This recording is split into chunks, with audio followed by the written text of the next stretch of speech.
Vous êtes sur Prune 92 FM. Bienvenue dans Donjon. Donjon. Des espèces de grandes flammes. Moi, je suis le roi du royaume. Mais c'est quoi Si cette... je fais 20, je me casse. C'est dindon. Et dindon. Et dindon. Bonjour à toutes et à tous et bienvenue dans Donjon et Dindon. Nous sommes absolument ravis d'être là. C'est notre premier épisode et même notre première émission tout court à Prune Radio. Ouais, c'est le fun. Yeah. Comme c'est une première, on va vous expliquer ce qui se passe ici.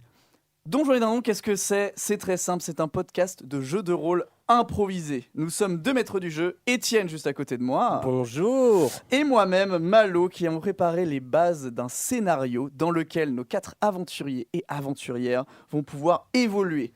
Tout ce qui s'ensuit, les dialogues, les actions, les interactions, sont complètement improvisés. Puisqu'il ne faut pas partir non plus dans tous les sens et faire exactement ce qu'on veut, on se base sur certaines règles, et ces règles sont des règles plutôt connues dans le milieu du jeu de rôle. Ce sont les règles de Donjons et Dragons 5e édition. Attention, ce n'est pas du tout une émission de puristes. On a simplifié d'ailleurs certaines règles pour le bien-être de vos oreilles et de votre écoute. Mais on va quand même se baser dessus. Qu'est-ce que c'est les règles de Donjons et Dragons ? On va essayer de ne pas être très ennuyant et d'être assez concis pour vous le dire. Ça se base sur des jets de dés, notamment le dé à 20 faces. C'est ce qui va permettre de dire si on accomplit ou on échoue une action. On va à chaque fois donner un degré de difficulté pour les actions, donc en fonction de la difficulté de ce qu'on va faire. C'est pas pareil si on demande un café ou si on doit tuer un dragon par exemple, au hasard. Et à ces jets de dés, on va pouvoir ajouter des modificateurs en fonction des caractéristiques des personnages, puisque tout le monde est un peu différent. Donc ça peut être des plus 1, des plus 2 si on est un peu chaud, des plus 10 si on est vraiment extrêmement fort, mais aussi des moins 3 si on est nul. Pour expliquer plus clairement, on va faire un exemple. Par exemple, Étienne est un gobelin. Voilà, je veux attaquer ce gobelin. Je dois faire 12 par exemple pour l'attaquer. J'utilise mon épée. Je vais lancer un jet.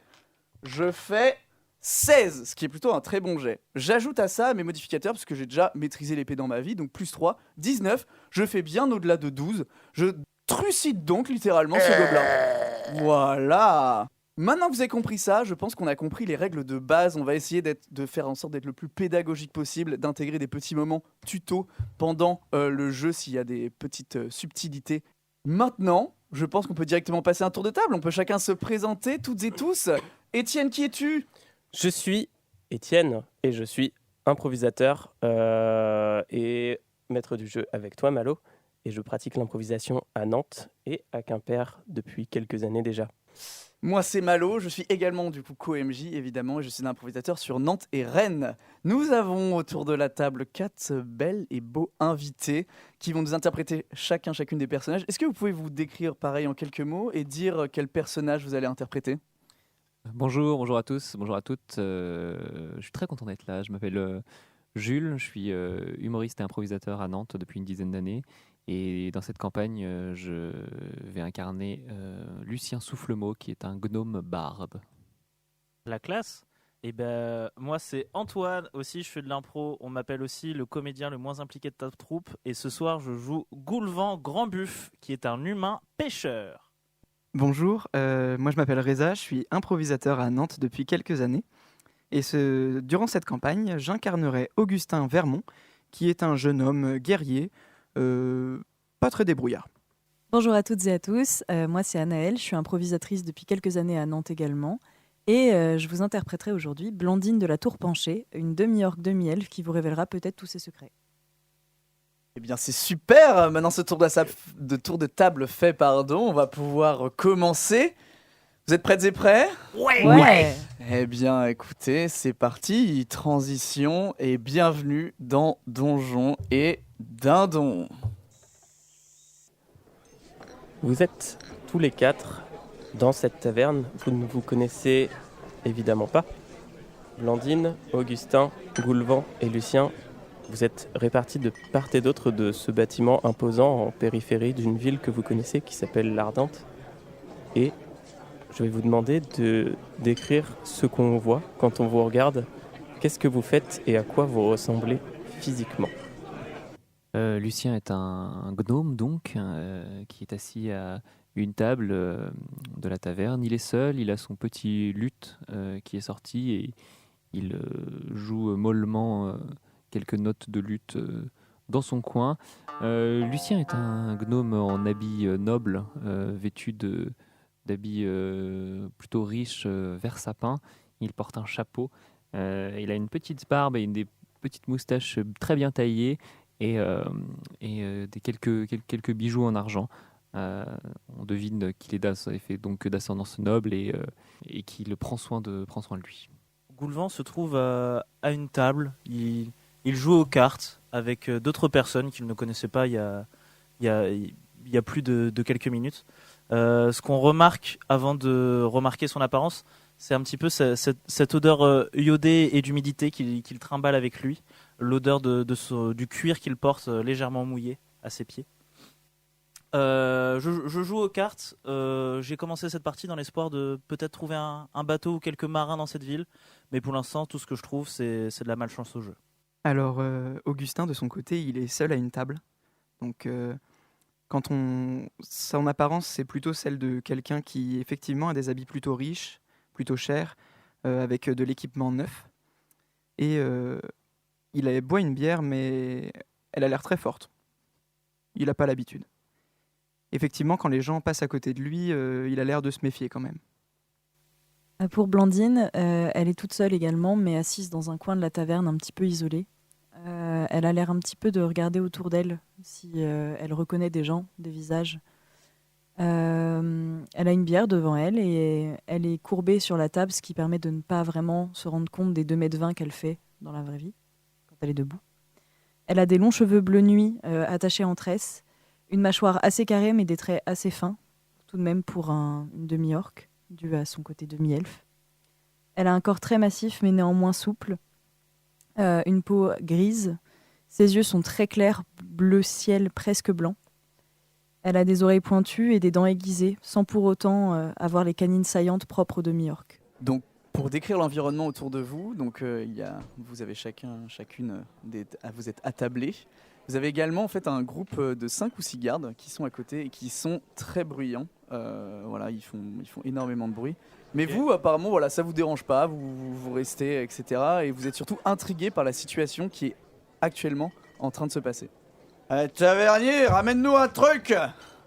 J'attends le paiement de la dernière tournée. On paiera à la fin, on est les gardes de cette ville, bon Dieu! On paye les choses! D'accord, 6 cervoises? Oui, exactement! Tout de suite. Et vous voyez le tavernier disparaître derrière le comptoir et s'affairer à remplir le plus vite possible les cervoises. Il a l'air absolument terrifié, il transpire. Eh oh, plus vite!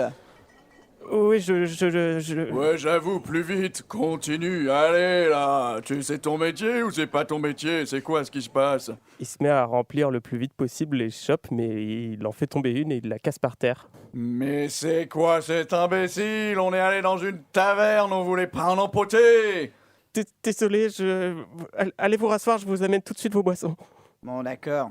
Gulvan, les gens avec qui tu joues aux cartes ont l'air d'être exaspérés par la situation. Et puisque de toute façon, ils ont remporté une grande partie de la mise, ils se lèvent et commencent à s'en aller de la taverne. Eh bien, je les salue.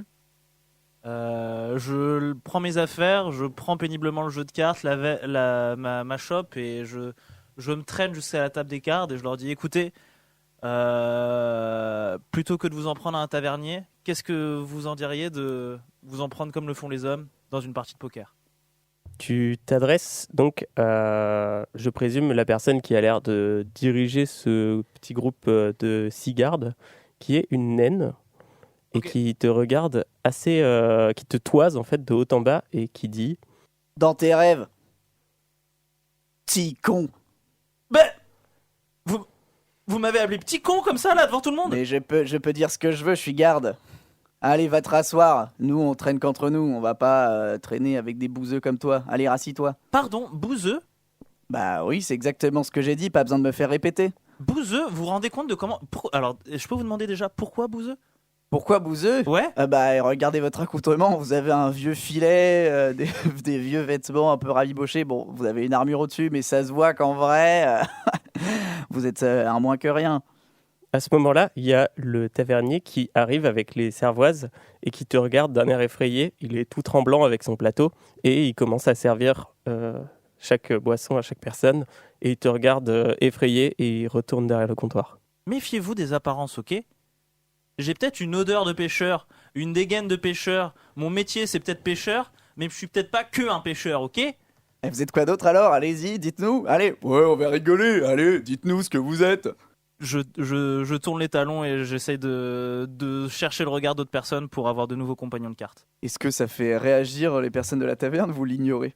Je suis exaspéré par le bruit que provoquent ces cigardes et ce pêcheur malodorant. Et je la regarde avec énormément de dédain.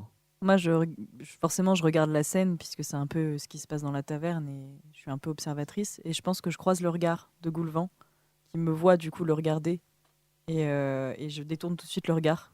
Moi, je regarde les pieds de Goulvan Pourquoi? pour ne pas le croiser son regard. Ah oui, d'accord. Je le trouve J'ai cru intimidant. qu'il y avait quelque chose de particulier avec ses pieds, c'est pour ça.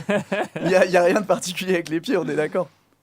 Non, j'ai juste peur qu'il me regarde et qu'il voit que je le regarde. Bon bah tu n'as du coup aucun retour sur la partie de cartes. Tu te rassois donc? Oui, je me mets au comptoir, les gardes dans mon dos. Donc alors que vous vous rasseyez, vous voyez le tavernier commencer à avoir des sortes de tout sautements et il commence à petit se mouvoir. Vous sentez qu'il commence à grossir un peu, à avoir des traits. Vous voyez des ailes poussées. Vous voyez une queue poussée également. Vous voyez qu'il commence à prendre énormément de place derrière son comptoir. Donc vous êtes là, ça se passe en quelques secondes. Il s'écarte, etc. Vous voyez une houppette, une gorge rouge. Et en fait, vous voyez qu'il se transforme en énorme dindon. Il pousse des énormes cris. Juste après ça, vous voyez les gardes n'avaient pas prêté attention. Qu'est-ce qui se passe? Vous voyez en un clair de seconde un énorme flash blanc sortir des yeux du dindon avec des grandes flammes et réduire en poussière les 6 gardes qui étaient attablés. Qu'est-ce qui se passe? Tout d'un coup, le dindon qui était devenu énorme et qui avait pris quasiment toute la place de la taverne, toute la place du comptoir, redevient un dindon normal. Vous voyez néanmoins que sort des cendres une pierre rouge. Vous pouvez faire un jet de connaissance si vous voulez, qui est le premier jet de cette émission. 20. J'ai de connaissances. 20, en natural. d'accord, natural 20. Natural 20. C'est quoi comme compétence? C'est nature ou histoire? Ce serait plus Ou arcane. un jet... Arcane. Plus un arcane. jet d'arcane. Du coup, j'ai 21 du coup. Tu sais très bien ce que c'est, donc toutes les personnes qui ont fait plus de 12, vous savez que c'est une pierre qui sert pour les gardes de signaler aux autres gardes le fait qu'ils sont en danger. Donc c'est-à-dire qu'un garde a réussi à l'activer avant les faits. Donc vous voyez cette scène, et là vous vous retrouvez, vous, 4, dans la taverne, avec juste un dindon de taille totalement normale, et vous entendez au loin les gardes rappliquer. Donc le tavernier s'est transformé en gros dindon, Ouais, puis en petit dindon. puis un petit dindon. Ok. C'était juste pour... Parce que C'est juste pour j'ai clarifier. cru que j'avais de la fièvre.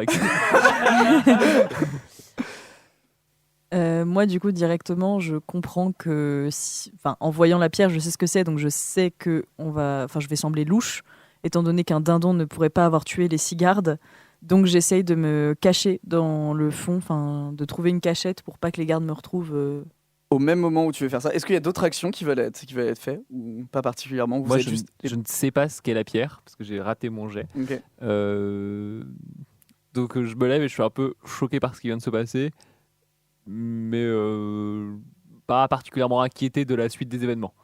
Ok. Personnellement, je vais voir le dindon et je m'adresse à lui. Eh ben, mon grand! Alors là, tu leur as montré aux gardes. Le coup du dindon, on le voit pas souvent, hein. Franchement, là, tu les as mouchés. Bien joué. Et j'essaye de tapoter le dindon. Tu le tapotes et tout ce que tu entends, c'est juste des bruits de dindon. Lambda. Il n'y a pas de réponse particulière. Moi, j'ai bien compris aussi ce que c'était que la pierre. Et j'ai une totale confiance en la milice. Donc j'attends de pied ferme les policiers et les gardes afin de de leur expliquer ce qui s'est passé. Donc du coup, au moment où vous pensez ça, donc Blandine, tu vas pouvoir faire un jet de discrétion, puisque les gardes, au moment où tu veux te cacher, commencent à arriver dans la taverne. 16. 16, eh bien, tu réussis ce jet. Donc tu arrives à te cacher. Tu te caches où exactement? Donc j'étais dans le coin de la taverne, donc j'ai pas 10 000 cachettes possibles. Ok. Je me cache sous ma table. Ok, Parce que sous ta dans le table. coin, il n'y a rien. Il y a juste les chaises et la table. Donc, mais j'essaye d'être vraiment la plus discrète possible. Comme je suis déjà dans le coin, je suis déjà un peu isolée, assez loin du bar. Donc je pense que ça peut le faire. Donc les gardes débarquent dans la taverne, donc, qui était qui était de base ouverte. Hop, hop, hop, hop, hop, qu'est-ce qui se passe ici? Je prends la parole immédiatement et je m'adresse à eux, je leur fais oh, Dieu, merci que vous soyez arrivés aussi vite. Je suis très inquiet. Ce qui vient de se passer, c'est que le pêcheur a lancé un sort et il a réduit 6 gardes en poussière. Je suis vraiment très inquiet. Sauvez-moi, s'il vous plaît. Éloignez-moi de ce fou. Mais Mais vous vous dites- jet de tromperie. 21. Le garde auquel tu t'adressais, il se met à chercher le pêcheur que tu as montré du doigt et il te regarde, Goulvan, en mode « Qu'est-ce que vous avez fait ?» Alors, tout est très simple, je vais tout vous expliquer. Moi et mes amis jouons aux cartes, les gardes étaient plutôt désagréables, le tavernier s'était énervé et les a désintégrés à coups d'éclair. Désintégré. Voilà. Alors là, le tavernier n'est plus présent. Vous voyez le dindon à ma droite? Ah oui, bien sûr. Eh bien, je vous présente Ah. le susnommé tavernier. Mais oui, ah oui, bah Alors, oui. voilà. Et ma mère, Ce et soir. ma mère, c'est un poulet. Alors, Moi, je suis le roi du royaume. Bon, allez, coffrez-moi ça. Messieurs les gardes, doucement, voyons. Où sont passés les restes de vos amis, de vos collègues? C'est un fou. Arrêtez-le. S'il avait tué par un homme, il y aurait au moins des restes de bottes là où ils sont, non? Au moment où tu dis ça, les gardes sont déjà en train de t'encercler et de te faire une clé de bras pour te passer les fers. Et le chef des gardes dit « Cerclez tout, on va prendre tous les témoins avec !» Donc il s'approche aussi de vous, Augustin et Lucien, Non, arrêtez, vous faites erreur. Non, je suis pas un parfait citoyen. et il vous passe les fers. Non. C'est Et dégueulasse! tu vas devoir faire un deuxième jet de discrétion parce qu'il cherche aussi à savoir s'il y a des gens. Ah, 9. Du coup, ils commencent à te prendre, mettre les fers également. Et ils vous embarquent tous dans leur espèce de chariot. On vous retrouve donc quelques heures plus tard dans une prison. Donc vous êtes tous les 4 enfermés dans la même cellule pour le moment. Ils t'ont laissé ton luth, Lucien, en pensant que c'était vraiment absolument inoffensif. Et donc vous êtes tous les 4 dans cette geôle. Donc, ils nous ont désarmés. Ils vous ont désarmés. Je vais voir Lucien et je vais lui dire: tu savais très bien que c'était pas moi qui avait attaqué les gardes. Oui, mais j'allais pas leur dire que c'était un dindon. Ils ne m'auraient jamais cru. Mais c'était un mensonge. Oui, Mais mais tu un m'as mensonge pour me balancé. sauver. Oui. Vous avez pas honte? Non, Vous sentez pas mal vis-à-vis des autres? pas vis-à-vis de vous. Eh bien, encore une fois, je tourne les talons et je fais face au coin du mur opposé. Moi, je reste tout seul dans mon coin. Je suis un peu ronchon en train de bouder. Et je joue du luth. Moi, je me colle au barreau et j'appelle les gardes. Garde? Salut. Et tu vois un espèce de gnome arriver. Il est en tenue de garde, mais il n'est pas vraiment en armure. Il a juste les armoiries sur ses habits. Excusez-moi, monsieur le geôlier. Je pense qu'il y a erreur. Il n'y a jamais d'erreur. Alors oui, pour les 3 autres peut-être, mais... Enfin, j'étais juste un témoin. J'ai toute confiance en la garde royale, il n'y a pas de problème. Mais bon, voilà, je fais partie de la famille Vermont. Vous connaissez la famille Vermont? Oui, bien sûr. Bah voilà, enfin, je pense qu'il y a peut-être moyen de s'arranger. Je pense que... Voilà, je sais que c'est la procédure, mais... Mais vous savez, ça fait 10 ans que je suis le bureau du roi et je n'ai rencontré que des hommes innocents dans cette prison. Si on les écoute, ils sont tous innocents et ils sont tous des Vermonts. Oui, enfin, je suis vraiment un Vermont et je suis vraiment innocent, donc là... Oui, comme tous les autres. Attendez, parce que je vais faire un scandale, je pense. Je vais faire un scandale. Bah allez-y, mais ça va rendre Bichette très triste. Bichette? Oui, Bichette. Et là, tu vois que dans son dos, il sort une hache de bourreau. Mais Bichette, tu serais triste si on ne pouvait pas travailler avec ce Vermont. Oh, Bichette, ça va, Bichette? Et il commence à écouter sa hache. Elle semble lui parler. Sagement, je recule légèrement et je transpire beaucoup. Attendez, j'ai posé mon luth et je m'avance à côté d'Augustin et je fais attendez, vous pensez vraiment que ce n'est pas un Vermont? Vous avez déjà vu un Vermont? Oui? Regardez son visage, enfin, c'est le portrait craché de son père. Regardez ses petites pommettes. Regardez ses cheveux bien coupés. Fais un jet de persuasion. Je suis excellent en persuasion. 18. Avec des avantages. Ah. Navré. Donc désavantage, ça applique 17. un nouveau jet de dés et on prend le moins bon. Et avantage, c'est l'inverse, on jette 2 jets et on prend le meilleur. J'ai fait 18 et 17, donc le moins bon des deux, c'est 17. Bien, si vous êtes un Vermont, sachez que votre audience aura lieu demain. Je vais essayer de voir si je peux vous donner des informations sur votre procès et faire en sorte que toutes ces procédures aillent au plus vite, bien sûr. Quand je vais raconter ça à Bichette. Et pour le gnome aussi. Quel gnome? Celui avec son luth que j'étais venu confisquer? Oh, Bichette adore casser les instruments. Si vous touchez à mon luth, ce sera la dernière chose que vous ferez de votre vie.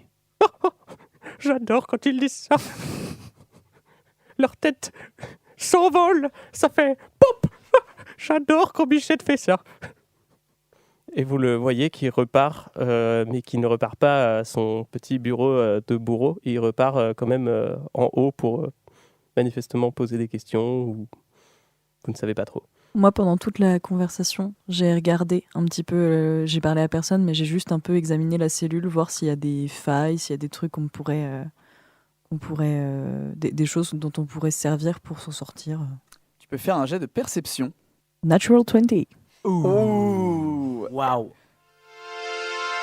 Eh bien, tu vois absolument malieusement bien, tu as toutes les données de la cellule et tu vois qu'il n'y a absolument aucune façon de vous en sortir, Super. mais tu le sais super bien. J'en suis persuadée, du coup. Je sais que Tu en es absolument vraiment persuadé. Il y a vraiment rien dans la cellule. vraiment rien dans la cellule, c'est Top. une des cellules les plus gardées Top. de la ville. Je fais- Mais Je fais un petit signe de tête reconnaissant à Augustin d'avoir essayé de me tirer de ce mauvais pas, mais bon, on n'a pas réussi, donc je retourne m'asseoir avec mon luth.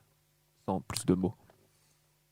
un peu plus tard, au moment de l'audience, des gardes viennent vous chercher et viennent vous amener.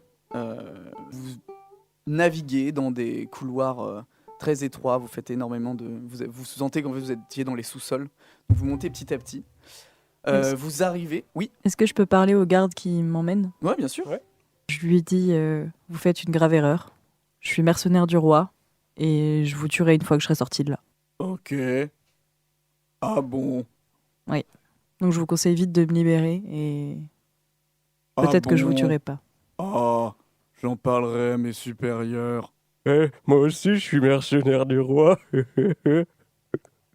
Ah ah ah ah. T'es drôle, Franck. Et oui, tu continues cette marche. Ils n'ont pas l'air d'être ni intimidés ni corruptibles à ce niveau. Mais du coup, vous arrivez au niveau d'un grand hall où là, il commence à y avoir de l'activité. Et il y a une énorme porte. Donc vous voyez, c'est assez ferronné. C'est des grandes portes en bois avec des grandes ouvertures. Et donc, la porte s'ouvre et vous êtes amené dans un grand auditorium. Il y a une figure qui vous apparaît. C'est la figure du juge qui est une personne un peu bedonnante d'une 50aine d'années qui sent, enfin vous sentez, il est hyper à l'aise, c'est-à-dire vous le voyez discuter, tchatcher avec tout le monde, il est vraiment hyper à l'aise dans son élément. Et il y a un autre élément qui porte votre attention, c'est, vous pouvez faire un jet de connaissances, Investigation. d'investigation. 16. 7. 18. Lucien et Augustin, vous remarquez que donc sur les côtés, il y a ces bancs qui servent aux jurés. Et en face de vous, il y a cette espèce d'immense bureau qui sert vraiment à la place du juge. Et juste à vos pieds et en face de vous, au niveau de ta tête, Lucien, une barre pour s'exprimer. Mais vous remarquez que les bancs sur les côtés sont vraiment clairsemés. Il n'y a vraiment pas beaucoup de jurés en fait à ce procès qui manifestement sera le vôtre. Et tous les jurés, vous remarquez également, ils sont encapuchonnés en noir, comme si c'était une procédure spéciale. En tout cas, vous en avez, vous, jamais entendu parler, spécialement. Le juge commence à s'exprimer. Bonjour, faites entrer les accusés. Vous êtes amené à votre banc. Alors, laissez-moi être le plus clair possible. Vous êtes accusé du meurtre par désintégration d'une garnison de 6 gardes alliés et surtout employés par la ville de l'Ardente. C'est un crime extrêmement grave. J'aimerais avancer à la barre et je vais déclamer un poème pour clamer mon innocence. Monsieur Lucien Soufflemot, c'est ça? Lucien Soufflemot. Je vous écoute. Que faisiez-vous? Monsieur le juge, monsieur et madame les jurés, merci de me recevoir à ce procès. Je vais tenter de plaidoyer et pour ça j'aimerais vous déclamer un poème. Innocent, je me trouve malheureusement dans la même taverne que l'horreur, que le monstre. J'étais seul avec mon luth, mais le poids de la musique n'a su adoucir l'horreur que j'ai vécue ce soir-là. Suis-je coupable? Non, je suis innocent. Suis-je coupable? Non, je suis victime de Goulvan, le pêcheur qui a désintégré la garnison, qui est parti en fumée en même temps que mon espoir et que ma liberté. Alors je vous demande, monsieur le juge, monsieur et madame les jurés, de reconnaître mon innocence et d'envoyer à sa perte ce sombre pêcheur. Funeste jour, funeste taverne, mais il est encore temps de la réparation.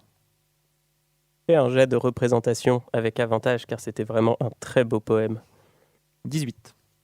Ah oui, très beau, vraiment très beau poème.